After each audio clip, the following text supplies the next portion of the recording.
They're looking to get support coming on the programme. They're looking to get support with a change initiative for their organisation. Let me give you some examples. It's probably the best way to illustrate it. At the moment we have one architect's office who's working on the programme, and the participant came on trying to find a way to bring his organisation through the current downturn. And of course the first initial approach is always to cut back, make savings, cut back. But in fact what this programme has done for his organisation is expand the company and relocate it. It's actually moving abroad now, and it's beginning to sort of take off and export outside this economy. So it's a very positive development.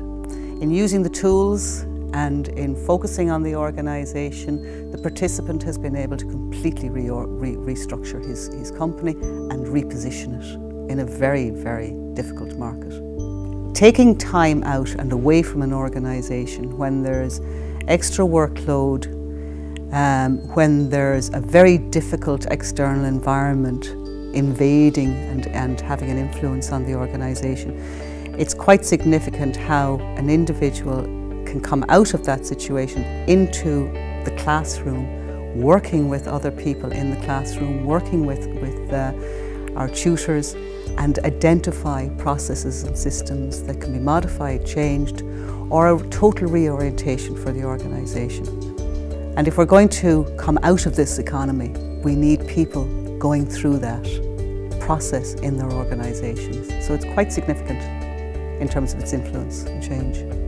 It is transformative for both the individual and the organisation, and potentially, if we get enough research from the programme itself, it could be very informative in terms of how we can pull out of this whole economic downturn. The research programme requires that the individual comes in with some notion for a change initiative when they start out.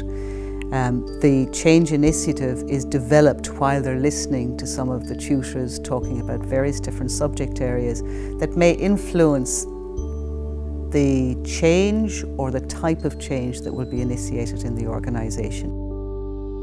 They're required as part of the programme to write articles or write papers on the modules that they're studying, which introduce them to new theories, new ideas, and apply those new theories and new ideas to their organisation, but always with the idea of it being part of a bigger notion of the change initiative. It's a very small group, and we try to keep it less than 12, because this is not a taught programme.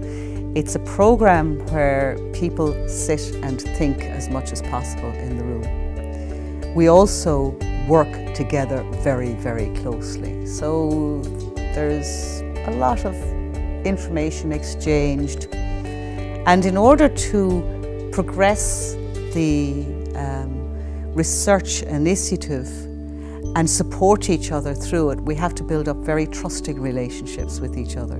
So it's much more on a seminar style than it is on a taught style.